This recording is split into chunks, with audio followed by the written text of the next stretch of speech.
할렐루야. 일주일에 한 번 새벽기도 참석하자. 한 달에 한 번 금요 브레싱 참석하자. 1년의 성격을 1년에 한 영혼 결심했자. 할렐루야. 아멘. 오늘은 반주를 좀 안 깔아주시네요. 청년부가 오늘 하셔가지고 그죠? 예. 오늘 김혜영 집사님이 이거 할 때 반주 깔아주셔가지고 분위기가 엄청 업됐거든요. 예. 감사합니다. 예. 오늘 청년들이 오셔가지고 너무 감사드립니다. 오늘 에베소 1장 17절 말씀을 저희가 읽었는데 혹시 성도님 중에 또 그거 합니까?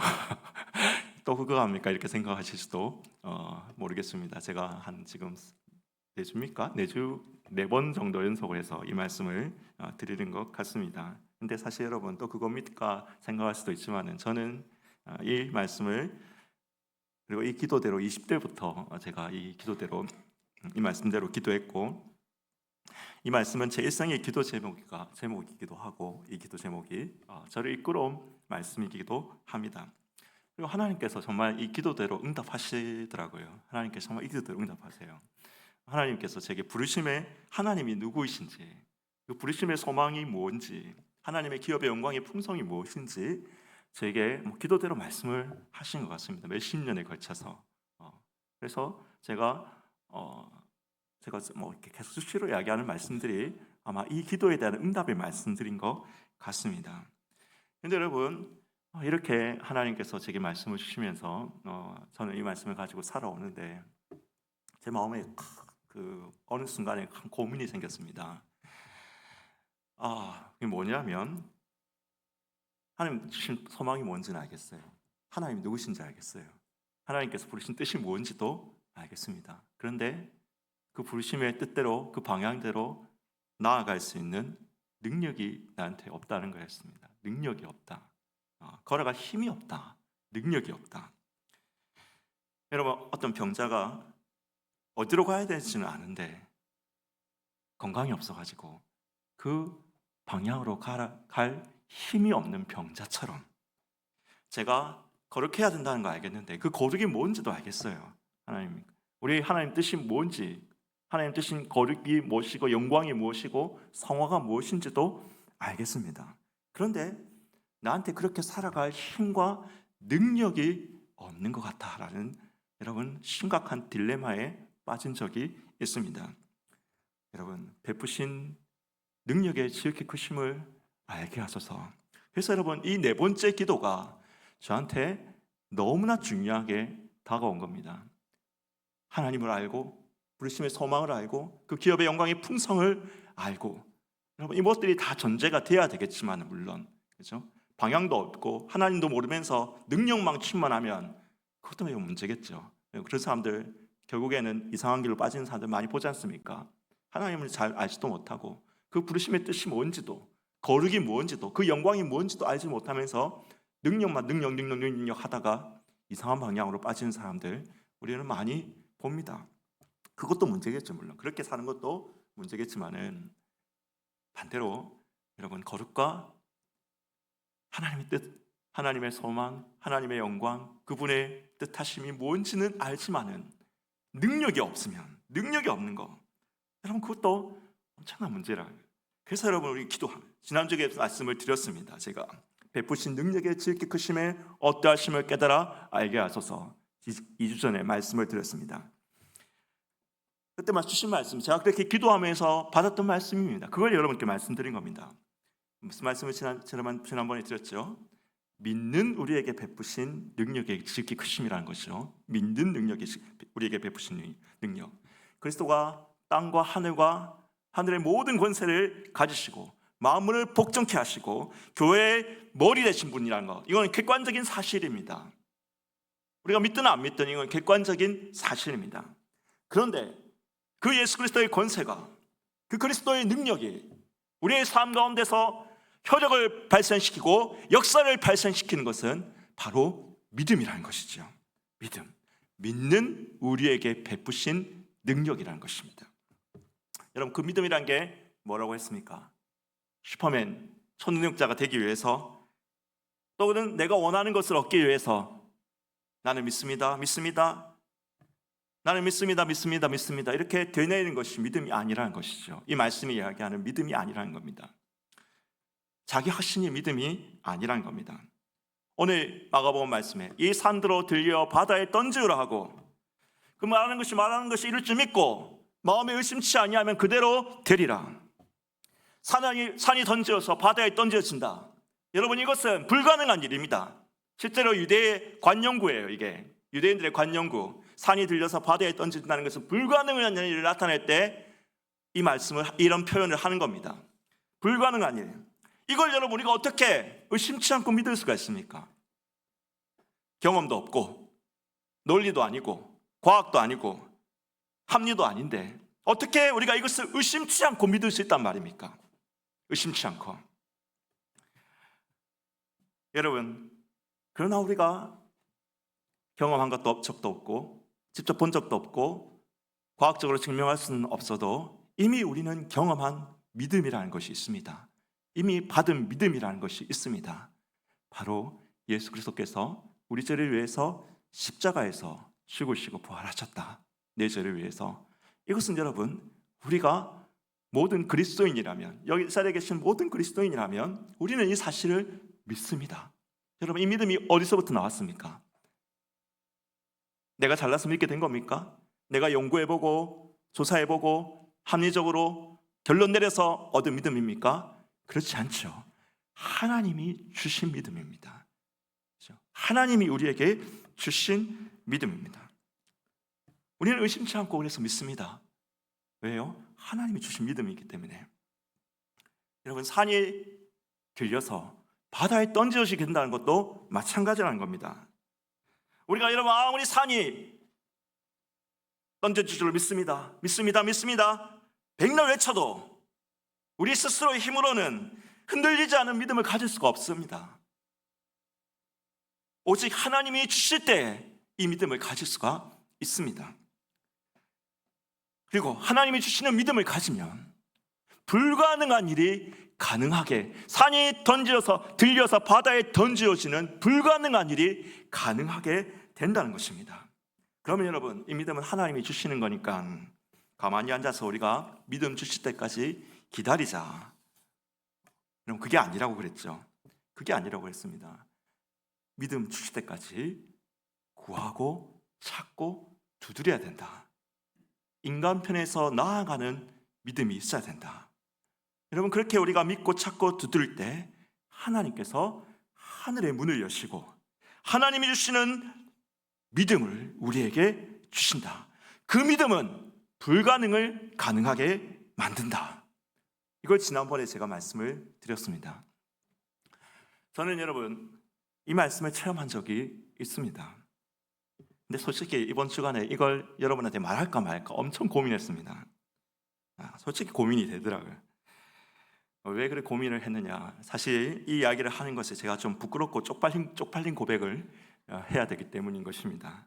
이번 주간 그래서 내내 이거 말할까 말까 가지고 막 고민을 했는데 결론은 말 안 해야겠다고 결론을 내리고 있었는데 청년들이 예배에 참석한다고 그러더라고요. 청년 찬양인도 한다고 하더라고요. 그 말을 듣고 제가 해야겠다 생각이 들었습니다. 쪽팔린 건 나고 영광 받으시는 건 하나님이고 은혜 받는 건 아마 비슷한 고민을 하고 있을 청년들이기 때문에 그래서 해야겠다는 그런 결심을 했습니다. 뭔 이야기를 하려고 저렇게 거창하게 이야기를 하나 생각하실 수도 있는데, 제가 이야기할 것은 육신의 정욕에 대한 이야기입니다. 저는 사춘기 10대 후반부터 이 육신의 정욕의 문제를 가지고 고민하고 기도하고 때로 실패하고 넘어지고 다시 회개하고 회복하고 또 실패하고 고민하고 반복했습니다. 예수님이 분명히 죄와 사망의 문제, 제법에서 우리를 해방하셨는데 나는 왜 이 문제 하나에서 자유하지 못할까? 이 문제 하나에서 자유하지 못할까? 기도를 하고 육체의 정욕을 이길 힘은 찬송가 옛날 202장이죠, 그죠? 막 찬송도 하고 안 되니까 이것도 저것도 안 되니까 세상 심리학에서는 뭐라고 이야기하는지 심리학도 좀 기웃겨 버리기도 하고 기웃거리 정도가 아니죠. 막 연구를 해보기도 하고 방법도 해보고 그 방법들을 해보고 자그마치 10대 후반부터 수십 년을 육체의 정욕에서 자유하기를 원했으나 저는 실패와 해결을 반복했습니다. 나에게 이 육체의 정욕의 문제는 불가능한 산과 같은 문제였습니다. 여기서 자유하는 것은 산을 옮기는 것과 같은 엄청난 불가능한 문제인 것 같아 보였습니다. 그런데 여러분, 어느 날 이 말씀이 저에게 다가온 겁니다. 마가복음 11장의 이 말씀. 주여, 제가 가진 방법 다 해봤는데 나는 여전히 실패했습니다. 근데 주님은 또 이 말씀을 가지고 저한테 말씀하시는군요. 물기름이 있으면 불가능한 것이 가능하다고 말씀하시는군요. 근데 솔직히 이 말씀, 주님, 조금 주님 가장에서 하신 말씀 아닙니까? 과장에서 하시는 말씀 같습니다, 주님. 이 말씀이, 근데 여러분, 제가 이렇게 생각을 하면서 이런 마음이 들더라고요. 이게 과장이면, 이 말씀이 진리가 아니고 과장이라면, 그러면 다른 말씀은 진리인가? 나에게는 이 말씀도 진리고, 오늘 마가복음 11장 말씀, 이 말씀도 진리고, 성경 전체도 진리이든지, 아니면 이 말씀도 진리가 아니고 성경 전체도 진리가 아니든지의 선택지가 있을 뿐이지, 이 말씀은 과장이고 다른 말씀은 진리이다 라는 선택지는 없는 것 같더라고요. 여러분, 이해가 가세요? 제 말이? 그죠? 이 말씀도 진리고 성경도 진리다, 전체도 진리이든지, 아니면 이 말씀은 진리가 아니고 성경 전체도 진리가 아니든지, 둘 중에 하나지. 이 말씀은 예수님이 과장 섞어서 하신 말씀이고, 다른 성경 말씀은 그냥 그대로 믿으면 되는 진리이다, 이건 아니다 라는 생각이 든 겁니다. 그렇다면 주님, 이 말씀이 참으로 진리라면, 우리가 하나님이 주시는 믿음을 가지면 나에게 이 불가능한 산으로 보이는 이것을 움직이게 하실 수 있다면 저한테 믿음을 주시옵소서. 주여, 믿음을 주시옵소서. 이렇게 기도했습니다. 막 간절히 기도했어요. 그런데 하나님께서 제게 물으신 것 같았습니다. 내가 네한테 무엇하여 주기를 원하느냐? 내가 네한테 무엇하여 주기를 원하느냐? 너에게서 성적인 어떤 욕망 자체를 없애주기를 원하느냐? 하나님 저한테 그렇게 물으시는 것 같더라고요. 생각해 보니까 그건 아닌 것 같아요. 성 자체가 나쁜 건 아니잖아요. 하나님 주신 선한 것입니다. 근데 그게 우리가 성적 욕구가 있다는 건 하나님이 세팅해 놓으신 거예요. 우리에게 세팅해 놓으신 겁니다. 근데 그것이 잘못된 방향으로 발산하는 것이 문제일 뿐이죠. 그래서 제가 하나님께 다시 기도했습니다. 하나님, 제가 원하는 것은 나의 이 욕구와 욕망과 정욕도 모두 하나님의 다스림 가운데 두는 겁니다. 주여, 이것도 주님의 다스림 가운데 있게 해주시옵소서. 정말 간절히 기도했습니다. 제가 진짜 간절히 기도했습니다. 근데 그 간절히 기도하는 가운데 하나님의 말씀이 들려왔어요. 하나님의 말씀이. 무슨 말씀을 하셨느냐? 하나님이 깨끗게 하신 것을 네가 더럽다 하지 마라. 하나님이 깨끗게 하신 것을 네가 더럽다고 하지 마라. 이게 무슨 의미였냐면, 저한테 하나님이 이미 깨끗하게 하셨으니까 네가 할 수 없다고 하지도 말고, 네가 그렇다고 정욕으로 더럽히지도 말라. 여러분, 이 말씀이 제게 들려오는데 하늘이 열리고 믿음이 생기는, 하늘이 열리고 믿음이 생기더라고요. 믿음이. 그리고 여러분, 그 이후로 제가 육체의 정욕에 더 이상 좌절하지 않게 되었습니다. 육체의 정욕에 더 이상 좌절하지 않게 되었습니다. 여러분, 청년들 오해하지 마십시오. 제가 아무런 욕망도 없는 무성애자라는 사람 한 것이 아닙니다. 지금도 예쁜 여자가 보면 눈에 확 들어옵니다. 이렇게 확 들어오지만, 이렇게 하지만은 이렇게 하지는 않는다는 거예요. 네, 이렇게 욕망이죠, 본능이죠. 어떤 예쁘고 아름다운 아가씨가 눈에 탁 들어오면 헉 할 때가 있습니다. 그렇지만 예전에는 확 들어와서 가면은 따라서 이렇게 눈이 막 따라갔다면 지금 그렇지는 않다는 것입니다. 여러분, 교만하거나 그렇다고 자만하지도 않습니다. 하나님이 저를 깨끗게 하셨음을 믿습니다. 그리고 이 믿음이 생겼을 때 획기적인 영적 발돋움이 저에게 생겼습니다. 육체의 정욕에 고민하는 청년들이요, 특히 남성 청년들이요, 하나님의 믿음을 받으십시오. 간절히 기도하고 구하고 찾으십시오. 여러분에게 들려주시는 말씀, 그 말씀으로 인한 믿음을 받으십시오. 하나님이 주시는 믿음, 의심치 않고 흔들리지 아니하는 믿음이 하나님께 받으면 그것은 불가능을 가능하게 하는 것입니다. 네, 여러분께 더 하고 싶은 말씀이 있습니다. 저에게 주신 말씀이 있습니다. 하나님이 주시는 믿음을 가지면 산을 옮기는 불가능한 일을 가능하게 하는데, 그러면 우리는 어떻게 이 믿음을 가질 수 있는가 하는 것에 대한 것입니다. 우리가 어떻게 이 믿음을 가질 수 있는가? 아까도 이야기했죠. 하나님께 주시는 거니까 우리는 아무것도 할 게 없지, 하나님 주십시오, 이것만 보고 있어야 되냐? 그게 아니야. 우리는 숙명론자처럼 살아야 되는 것이 아니라는 것입니다. 오늘 예수님은 마가복음 11장 22절에서 25절 이거 말씀해서 우리가 이 믿음을 가지기 위해 할 수 있고 해야 되는 것을 말하고 있습니다. 세 가지 정도가 있는데 제가 오늘 시간이 되면 세 가지 하겠지만 아니면 한 가지, 두 가지 정도 하고 다음에 또 말하도록 하겠습니다. 자, 세 가지. 첫 번째, 오늘 예수님은 뭐라고 하십니까? 이 무화과나무가 바다에 왜 무화과나무가 말랐습니까? 라고 묻는 제자들에게 예수님은 이렇게 첫 번째로 말씀하십니다. 하나님을 믿으라. 하나님을 믿으라 라고 말씀하십니다. 하나님을 믿는 믿음하고 산을 옮기는 믿음하고 어떤 차이점과 관계가 있는 것입니까? 하나님을 믿는 믿음은 우리가 하나님에 대한 어떤 보편적인 깊은 관계, 신뢰, 동행, 믿음의 태도, 긍정적인 태도, 이런 것들을 이야기합니다. 산을 옮기는 믿음은 그러면 뭡니까? 구체적인 사건과 일에 대한 믿음을 의미합니다. 여러분, 하나님에 대한 보편적인 믿음, 보편적인 신뢰가 깊을수록 사건과 일에 대한 구체적인 믿음도 우리가 잘 받을 수가 있습니다. 평소에 여러분 하나님과 동행하지도 않아요. 평소에 기도하지 않아요. 평소에 말씀에 대한 묵상도 없어요. 그런데 어느 날 하나님께서 로또처럼 믿음을 주시지 않는다는 거예요. 로또처럼 믿음이 팍 떨어지는 것이 아니라는 거예요.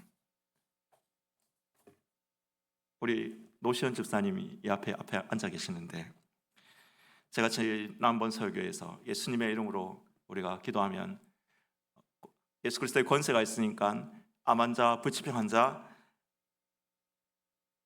낫게 됩니다. 제가 이렇게 하니까 집사님이 아멘, 아멘 크게 하시잖아요, 그죠? 근데 여러분, 아멘 크게 한다고 낫는 건 아니에요.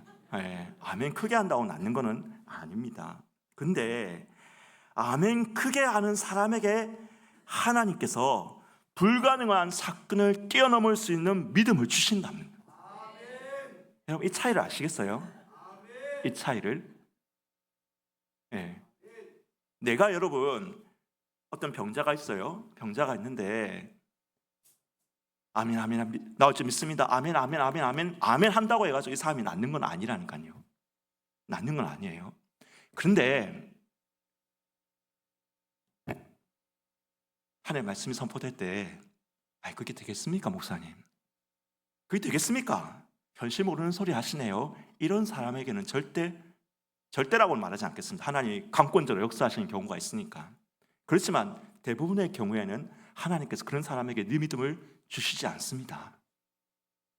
그런데 제가 노시현 집사님 예를 들었지만은, 노시현 집사님 이런 예뿐만 아니라 평소에 우리가 긍정적이고 하나님을 신뢰하고 하나님에 대한 믿음의 태도를 가지고 하나님과 동행하고 말씀 묵상하고 부흥인력으로 하고 있지 않습니까? 기도하기를 힘쓰고 동행하고 그렇게 우리가 하나님을 믿는 보편적인 믿음, 하나님을 믿으라. 여러분, 이 믿음을 가질 때 하나님께서 산을 옮기는 믿음도 주신다니까요. 여러분, 로또식으로 믿음을 받으려고 하지 마십시오.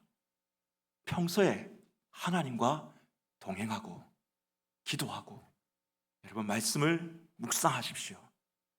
하나님을 신뢰하십시오. 하나님을 믿으십시오. 산을 옮기는 믿음이 여러분에게 하나님께서 주실 것입니다.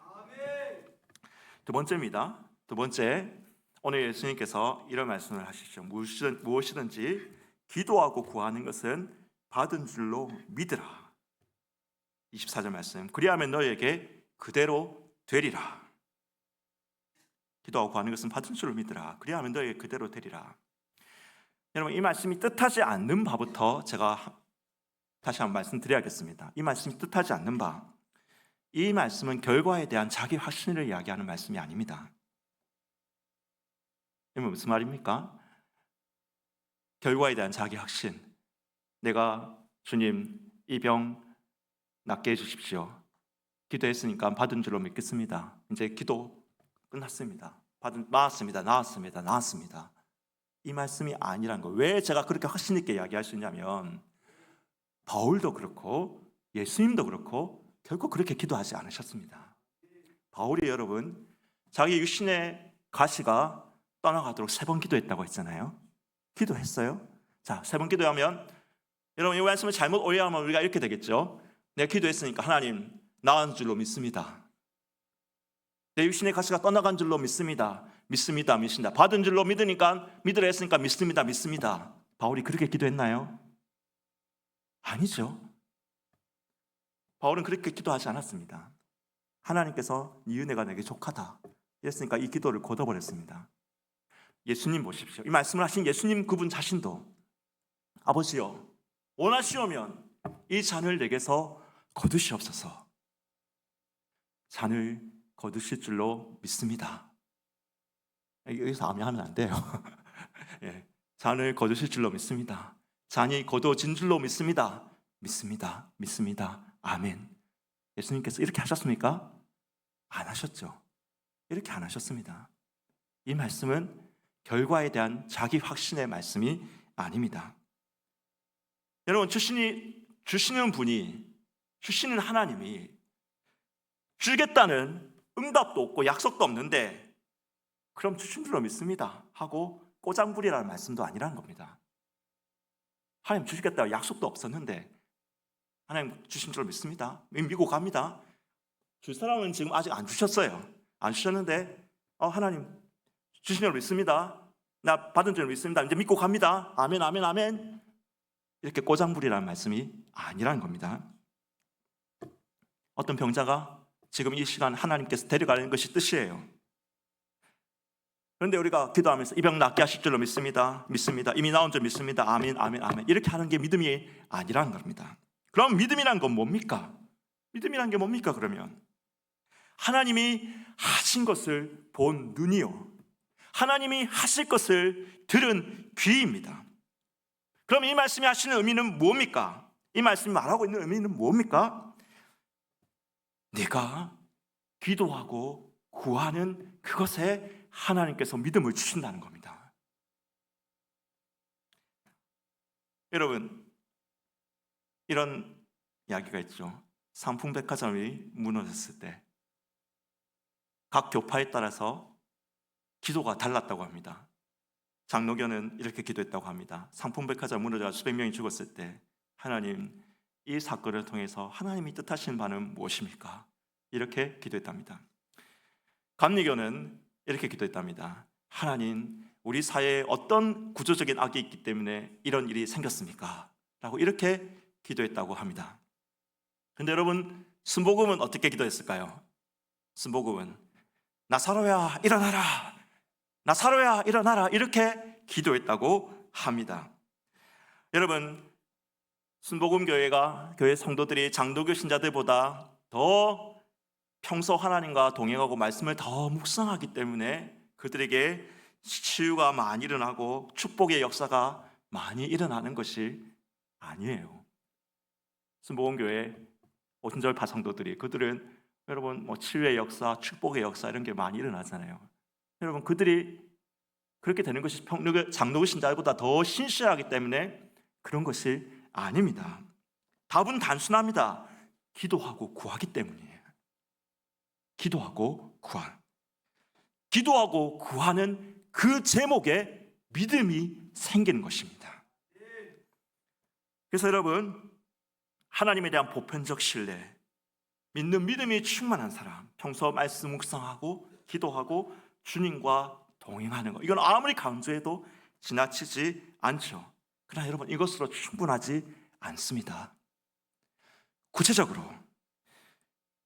사건, 구체적인 기도 제목을 가지고 기도하고 구해야 됩니다.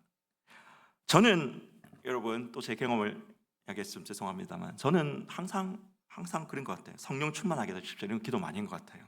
거룩하게 해주시옵소서, 부흥되게 해주시옵소서, 이런 기도는 많이 드렸는데 하나님 저에게 돈 얼마를 허락해 주십시오. 하나님 저에게 몇 명 이상 영혼의 결실을 주시옵소서, 이런 구체적인 기도를 잘 못 드렸습니다. 그런데 여러분 이제 이런 기도 드리려고 합니다. 기도하고 구하는 그것을 믿음으로 받기 때문입니다. 제가 여러분 이번 우리 중고등부 반별 초청주의 했다고 했는데 처음에는 그냥 기도했습니다. 하나님 아이들 오게 해주십시오. 아이들 오게 해주십시오. 이렇게 기도했습니다. 그리고 중국교 사들한테도 그렇게 기도하자라고 기도했습니다. 기도 제목 나누어 기도했습니다.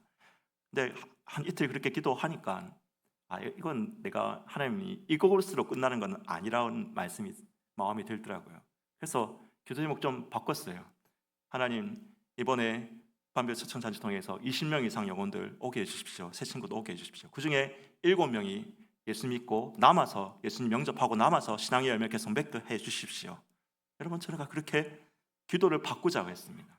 기도 바꿨는데 여러분 우리 한 달 동안 한 번만 하는 게 아니라 한 번만 우리 반짝하고 싶지 말고 한 달 동안 계속 하자 이제 이렇게거든요. 한 달 동안. 근데 오늘 첫날인데 예정된 4명의 새 신자만 온 게 아니라 예상치도 않았던 2명이 또 왔더라고요. 아이들이 왔더라고요. 제가 말씀 전하는데 복음을 전하는데 모르겠어요. 애들이 얼마나 은혜 받는지는 모르겠지만 적어도 저에게는 복음이 막히지 않고 선포된다라는 그런 마음에 여러분 느낌 아닌 느낌, 영적인 감각이 들더라고요. 여러분 하나님을 믿는 믿음이 베이스에 깔려 있지만은 그 바탕 위에서 구체적인 기도를 하셔야 됩니다. 그러면 그냥 하는 게 아니라 구체적인 기도를 해서 그냥 하는 게 아니라 어떻게 해야 됩니까? 하늘이 열리고 믿음이 떨어질 때까지, 하나님의 믿음이 주실 때까지 기도해야 됩니다. 하나님 역사가 있는 교회, 하나님의 역사가 있는 사람들은 이런 기도가 살아있어요. 그냥 시시하게 기도 안 해요. 생명을 걸고 기도해요. 목숨을 걸고 기도해요. 철학하면서 기도해요. 금식하면서 기도합니다. 왜 그렇게 기도해야 될까요? 하나님 다 알아서 주신 그게 아니라니까요. 기도하고 구하는 것을 믿음으로 받는다니까요. 여러분 제가 다음에 또 이제 3번째 말씀은 다음 주에 하도록 하겠습니다. 오늘 우리 같이 한번 찬양하고 우리 말씀 따라서 함께 한번 기도하도록 하겠습니다. 우리 시선이란 찬양 함께 한번 찬양하겠습니다. 시선.